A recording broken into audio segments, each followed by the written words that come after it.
પાર્ટનરશિપમાં business start કરેલો હતો અને ઘણા બધા પૈસા ઇન્વેસ્ટ કરેલા હતા અને એ પૈસાનો ઘણીવાર ખોટી જગ્યાએ ફી મિસયુઝ થયેલો હતો અને એનો હિસાબ માંગતા અમારી વચ્ચે રકઝક થયેલી હતી અને એમાં એનું અગ્રેશન વધતા બહુ ખરાબ રીતે કે જે કોઈ જાનવર સાથે બી આવું વ્યવહાર કે વર્તન કરતા વિચારે એટલી ખરાબ હદે મને મારેલો છે.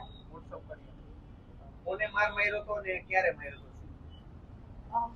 મૌલિક નાથપરા એને મારેલું છે, જે અમે સાથે બિઝનેસ કરતા હતા અને જે અમારી ઓફિસ છે ત્યાં જ મારવામાં આવ્યો. એક જ વાર માર માર્યું કે આવું ક્યારે? નહીં, મારી પાસે ખાલી આ પ્રૂફ 2 છે, પણ આવી ઘટના અવારનવાર બની છે. જ્યારે બી કંઈ બી વસ્તુમાં આર્ગ્યુ થાય, ઇશ્યુ થાય એટલે એનો ઈગો હર્ટ થઈ જતો. અત્યારે કેવું છે કે એક સ્ત્રી આગળ વધતી હોય ને એ કોઈ જોઈ નથી શકતું કે તમે કોઈ પુરુષને સલાહ આપો કે કંઈ બી વસ્તુનો હિસાબ માંગો તો એ વસ્તુ એનાથી સહન નથી થતી. તો એ વસ્તુના ઈગોને લઈને આ બધી વસ્તુ થઈ છે. શું થયું તમારે? શું વાત થઈ હતી? પૈસાની શું વાત? શું થયું હતું તમારે? હા, પૈસાનું છે.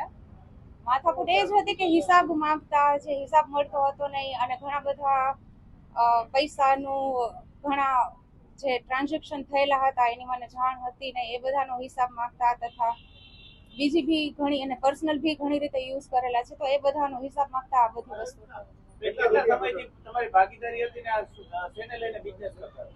પેકેજિંગ પ્રોડક્ટ્સનો બિઝનેસ હતો. કેટલા સમય?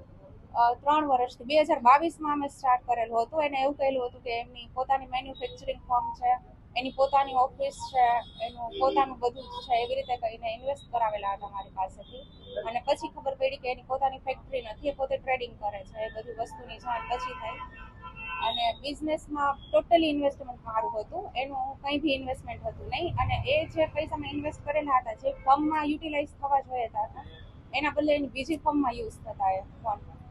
કેટલા રૂપિયાનું ઇન્વેસ્ટ કર્યું છે? ક્યાંથી લોન લીધી છે કે શું કર્યું?